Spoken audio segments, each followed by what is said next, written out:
បាទប្រិយមិត្តយើងមកតាមដានអំពីការវិភាគមួយរបស់លោកហុកណែវដែលនៅក្នុង page មួយដែលត្រូវបានធ្វើការលើកឡើងនៅក្នុងពេលថ្មីៗនេះអំពីការវិភាគថាតើរៀងអ្នកវាយនិងអ្នកទប់តើនរណាអាចដួលមុននេះគឺជាអត្ថបទនៃការសិក្សាមួយដែលពាក់ព័ន្ធជាមួយនឹងសង្គ្រាមរវាងថៃនិងកម្ពុជាហើយថាតើសំអាងទៅលើកត្តានិងមូលហេតុអ្វីខ្លះដែលអាចបញ្ជាក់ថាតើអ្នកវាយនិងអ្នកទប់មួយណាអាចខ្លាំងជាងនៅក្នុងសង្គ្រាមឈ្លានពានខ្មែរកំពុងតែដើរឈានចូលទៅដល់សេណារីយ៉ូស្លាប់ឈរបិទភ្នែកមិនជិតហេតុអ្វីផ្អែកទៅលើហេតុផលកត្តា3យ៉ាងសំខាន់ដូចជាទី1យោធាកម្ពុជាបានប្រើប្រាស់នៅយុទ្ធសាស្ត្រប្រើការទប់ទល់និងព្យាយាមមកកំទេចសៀមនៅលើទឹកដីរបស់ខ្មែរចំណែកឯសៀមវិញកំពុងតែប្រើប្រាស់វាយបំបែកក៏ប៉ុន្តែលទ្ធផលនៃដំណឹងសង្គ្រាមគឺបានបរាជ័យជារៀងរហូតរវាងយុទ្ធសាស្ត្រវាយទប់មានផលខូចខាតតិចជាងការវាយបំបែក 3-4 ដងឯណោះបើផ្អែកទៅលើកាលសង្គ្រាមសៀមឈ្លានពានលើកទី1ក្នុងមួយថ្ងៃសៀមត្រូវចំណាយលុយពី64លានទៅ95លានដុល្លារសហរដ្ឋអាមេរិកក៏ប៉ុន្តែឥឡូវនេះអាចចំណាយលើសមុនគុណនឹង2ដងបើដូច្នេះតើរយៈពេលសង្គ្រាម11ថ្ងៃនេះសៀមបានចំណាយប្រហែលជា 2000 លានដុល្លារសហរដ្ឋអាមេរិកនេះគ្រាន់តែជាការគណនាដោយការប៉ាន់ប្រមាណតែប៉ុណ្ណោះបើសិនជាផ្អែកទៅលើចំនួននៃកងទ័ពមួយថ្ងៃស្លាប់និងរបួសមិនក្រោម200នាក់នោះវិញតើរយៈពេល11ថ្ងៃនេះគឺកងទ័ពសៀមអាចនឹងស្លាប់និងរបួសលើសពី 2000 នាក់ឯណោះសរុបមកវិញបើផ្អែកទៅលើចំនួននៃការចំណាយទៅលើសពាវុធនិងកងទ័ពសៀមមិនអាចធ្វើសង្គ្រាមលើសពី10ថ្ងៃបន្តទៀតនោះទេចុះបើសៀមហ៊ានប្រថុយលើសពី10ថ្ងៃទៀតគឺរឿងមួយដែលมันអាចទៅរួចពីព្រោះថាការទិញគ្រាប់បែកទុកទម្លាក់ដោយយន្តហោះចម្បាំងมันអាចធ្វើការបញ្ជាទិញបានភ្លាមនោះទេឬក៏គ្មានលក្ខខណ្ឌច្បាស់លាស់ដែលគេអាចលក់ឲ្យនោះទេឯកសារទិញលក់ហើយចំណែកឯសពាវុធ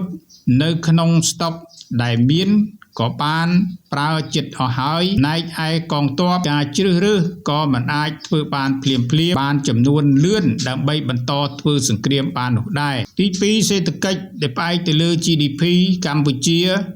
ដែលមានចំនួនបានកើនឡើងលឿនជាងសៀម GDP សរុបគឺក្នុងការកើនឡើងលឿនធំបំផុតនៅក្នុងតំបន់ដល់សេដ្ឋកិច្ចច្រើនចំពោះកម្ពុជាក៏ប៉ុន្តែសៀមវិញផ្អែកទៅលើវិស័យទេសចរណ៍និងពាណិជ្ជកម្មប្រកាសរងផលប៉ះពាល់ធ្ងន់ធ្ងរបំផុតតាមរយៈនៃការបិទច្រកព្រំដែនការផ្អាកនៃកិច្ចព្រមព្រៀងដំណើរការឬក៏ការឈប់បន្តនៃពាណិជ្ជកម្មប្រសិនបើមានទណ្ឌកម្មសេដ្ឋកិច្ចពីសហរដ្ឋអាមេរិកបន្ថែមទៀតច្បាស់ណាស់ថាសៀមមិនអាចទប់ទល់ជាប់នោះឡើយបើគិតអំពីជនភៀសវិញនោះសៀមនៅក្នុងសង្គ្រាមឈ្លានពានគឺពិបាករស់នៅនឹងស៊ូទ្រាំបំផុតព្រោះថាពួកគេរស់ដោយសារតែការដោះដូរនៃពាណិជ្ជកម្មនិងកសិកម្មចម្រុះចំណែកឯខ្មែរគឺត្រូវប្រមូលផលស្រូវរួចរាល់ហើយដូច្នេះហើយបើពឹងផ្អែកទៅលើទិន្នផលដែលប្រមូលរួចនឹងការត្រៀមខ្លួនរួចជនភៀសខ្មែររងនៃផលប៉ះពាល់តិចជាងសៀមរាប់សិបដងសរុបសេចក្តីមកបើផ្អែកទៅលើ GDP ប្រទេសសៀមគឺសៀមរងនៃផលប៉ះពាល់ធ្ងន់ធ្ងរជាងខ្មែរព្រោះតែពាក់ព័ន្ធទៅនឹងវិស័យទេសចរណ៍ពាណិជ្ជកម្មចំណែកឯជនភៀសខាងសៀមនៅតែពិបាកជាងពីព្រោះខ្មែរត្រៀមខ្លួនរួចរាល់ទៅហើយចំណែកឯចំណុចទី3អន្តរជាតិគឺជារឿងដ៏ធំបំផុតសម្រាប់សៀមដែលកំពុងតែត្រៀមខ្លួនទទួលខុសត្រូវនៅចំពោះមុខផ្នែកលើច្បាប់អន្តរជាតិនិងផ្អែកទៅលើការខូចខាតនានានៅលើទឹកដីកម្ពុជាយើងអាចនិយាយបានថាសៀមកំពុងតែបំផ្លាញនៅកិត្តិយសរបស់ជាតិដែលខំកសាងរាប់សិបឆ្នាំមកហើយនោះពោះរូបភាពបំផ្លាញនេះមិនមែនត្រឹមតែអាប់អោននៃកិត្តិយសជាតិនោះទេធ្វើឲ្យប៉ះពាល់ទៅដល់វិស័យទេសចរណ៍និងពាណិជ្ជកម្មថែមទៅទៀតអន្តរជាតិគេមិននិយាយពីព្រោះគេដឹងអំពីអ្វីដែលហៅថាលទ្ធផលចុងក្រោយទុកឲ្យប្រទេសសៀមបន្តរលាយដោយខ្លួនឯងប្រទេសនៅក្នុងអាស៊ានគឺគ្មានប្រទេសណាមួយដែលមិនចង់ឲ្យសៀមមានដូចថ្ងៃនេះនោះទេ ទើបគេថែរក្សាភាពស្ងប់ស្ងាត់ឲ្យសៀមនៅបន្តសង្គ្រាមបំផ្លាញខ្លួនឯងនិងឲ្យសៀមបន្តរាប់អានអ៊ីស្រាអែលឲ្យប្រទេសសៀមคล้ายទៅជាអ៊ីស្រាអែលមួយថ្ងៃរវល់តែសង្គ្រាមគឺគ្មានអភិវឌ្ឍប្រទេសសៀមខ្លួនឯងមិនទាំងដឹងថាគឺអ៊ីស្រាអែលខ្លាំងនៅអាមេរិកហើយទឹកដីអ៊ីស្រាអែលគ្រាន់តែបង្កើតឡើងដើម្បីឈរជើងប្រឆាំងមជ្ឈិមបូព៌ាមិនមែនជាទឹកដីពិតប្រាកដនោះទេទើបគេថានរណារាប់អានអ៊ីស្រាអែលគឺរាប់អានសង្គ្រាមមេដឹកនាំសៀមនៅមិនទាន់បានដឹងខ្លួននៅឡើយនោះទេកំពុងតែធ្វើខ្លួនយកចិត្តអ៊ីស្រាអែលហើយខិតខំបង្កើតកោះឲ្យអ៊ីស្រាអែលស្នាក់នៅលំហែកាយដូចជានាំភ្លើងដុតផ្ទះខ្លួនឯងយ៉ាងដូច្នោះដែរនៅលើពិភពលោកគេរាប់អានអ៊ីស្រាអែលនៅក្នុងទម្រង់បច្ចេកវិទ្យាយោធានិងកសិកម្មក៏ប៉ុន្តែសៀមល្ងងបាទប្រិមិត្តនេះគឺជាការលើកឡើងនៅទស្សនៈខ្លះៗនិងការវិភាគរបស់ page មួយឈ្មោះហៅថា6 now ដែលបានលើកឡើងជារឿយៗ page នេះគឺមានការលើកឡើងអំពីស្ថានភាពនិងការវិភាគទៅលើចំណុចខ្លាំងចំណុចខ្សោយដែលសង្គ្រាមរវាងប្រទេសថៃនិងប្រទេសកម្ពុជានេះហើយអ្វីដែលជាការសរុបនៃសេចក្តីទៅលើអ្វីដែលហៅថាអ្នកវាយនិងអ្នកទប់តើនរណាដួលមុននេះគឺនៅក្នុងការវិភាគនេះបង្ហាញអំពី3ចំណុចហើយចំណុចនីមួយៗនេះដោយប្រិយមិត្តបានដឹងហើយថាគឺប្រទេសសៀមកំពុងតែយកលុយទៅដុតចោលនៅក្នុងសង្គ្រាមដែលមិនមានប្រយោជន៍ទាល់តែសោះគឺយ៉ាងហោចណាស់ក្នុងមួយថ្ងៃពី64លានទៅ95លានដុល្លារសហរដ្ឋអាមេរិកហើយបើយោងទៅតាមការគណនាជាក់ស្ដែងនិងទំហំនៃការធ្វើសង្គ្រាមដ៏ធំនេះគឺអាចនឹងមានការចំណាយលើសពីសង្គ្រាមធម្មតាហើយសរុបទៅ11ថ្ងៃគឺសៀមនឹងអាចចំណាយដល់ទៅ2000លានដុល្លារសហរដ្ឋអាមេរិកទៅហើយដោយអ្វីដែលយើងធ្លាប់បានលើកហើយផងដែរថារឿងកត្តានៃថវិកានៅក្នុងប្រទេសថៃនេះគឺមិនមានកញ្ចប់ថវិកាច្បាស់លាស់នៅក្នុងការធ្វើសង្គ្រាមដោយក្រុមពួកអ្នកនយោបាយអ្នកបង្កើតឡើងដោយខ្លួនឯងនោះទេគឺមានន័យថាកញ្ចប់ថវិកាលើវិស័យយោធានៅក្នុងប្រទេសថៃនៅក្នុងការអនុម័តថ្មីយ៉ាងណាក៏ដោយក៏មានន័យថាប្រទេសថៃនេះមិនមានថវិកាគ្រប់គ្រាន់នៅលើការចំណាយសម្រាប់ធ្វើសង្គ្រាមបែបនេះនោះទេដូចជាក្នុងពេលថ្មីនេះ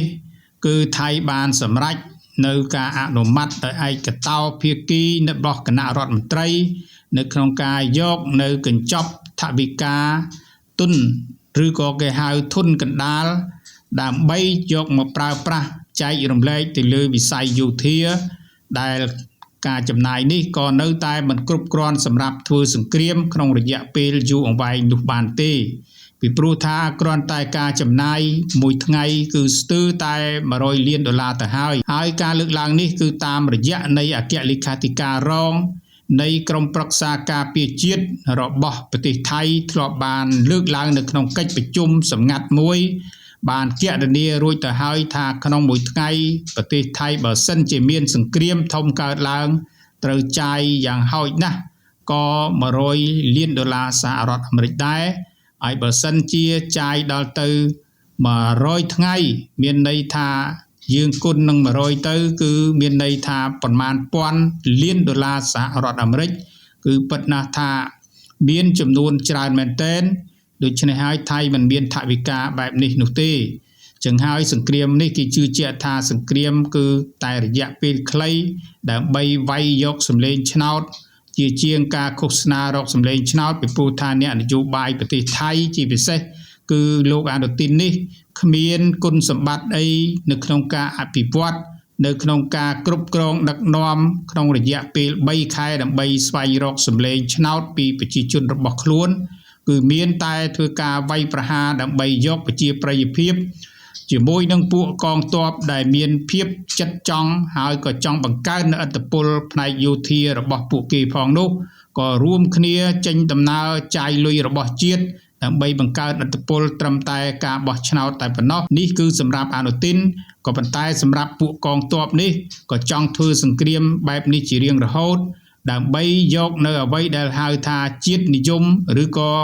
មានតែកងទ័ពទេដែលស្នេហាជាតិ ដែលពួកគេយកទៅធ្វើការឃោសនាជំនួសឲ្យសម្លេងស្វែងរកសញ្ញាឆ្នោតតាមរយៈការឃោសនាដោយមានលក្ខណៈស្របច្បាប់នោះទេដូច្នេះហើយប្រទេសថៃនេះឯងកំពុងតែធ្វើឲ្យមេដឹកនាំមួយដែលគិតតែពីផលប្រយោជន៍របស់បកនិងខ្លួនរបស់ពួកគេនិងអំណាចពួកយោធាទាញប្រទេសថៃឲ្យធ្លាក់ចូលទៅក្នុងគ្រោះយ៉ាងធ្ងន់ធ្ងរដោយមិនគិតអំពីបញ្ហាសេដ្ឋកិច្ចបញ្ហានៃអាយុជីវិតរបស់ប្រជាជននិងប្រទេសជាតិរបស់ប្រទេសថៃនោះទេដូច្នេះហើយទោះបីយ៉ាងណាក៏ដោយក៏គេជឿជាក់ថាថៃមិនអាចទ្រាំស៊ូដើម្បីនៅក្នុងការចំណាយនិងការបង្កនៅហេតុផ្សេងដែលគ្រោះថ្នាក់ទៅដល់ប្រទេសជាតិរបស់ខ្លួនបានយូរនោះទេហើយម្យ៉ាងទៀតដោយប្រិមិត្តបានដឹងហើយថាសង្គ្រាមចប់ទៅមិនមែនចប់ដោយស្រួលទេនឹងអាចនឹងមានការប៉ះទង្គិចប៉ះពាល់ទៅលើផ្នែកទំនាក់ទំនងវិនិយោគទុនតាក់ទងទៅលើផ្នែកការទូតអាចប្រទេសថៃឈានទៅប្រទេសឯកោហើយនឹងរងប្រឈមមុខទៅនឹងបណ្ដឹងនិងសំណងផ្សេងដែលបង្កឡើងដោយឧក្រិដ្ឋកម្មសង្គ្រាមជាមួយនឹងប្រទេសកម្ពុជាដែលមានផុសតាងល្មើសច្បាប់អន្តរជាតិជាច្រើនដែលកំពុងតែមានស្ថិតនៅលើទឹកដីនៃប្រទេសកម្ពុជាយ៉ាងច្រើនកកកនៅក្នុងសំណុំរឿងផ្សេងដែលកម្ពុជានឹងអាចធ្វើការប្រមូលដើម្បីស្វែងរកការទទួលខុសត្រូវអំពីមេដឹកនាំរបស់ថៃនិងពួកយោធារបស់ប្រទេសថៃនៅក្នុងពេលខាងមុខនេះ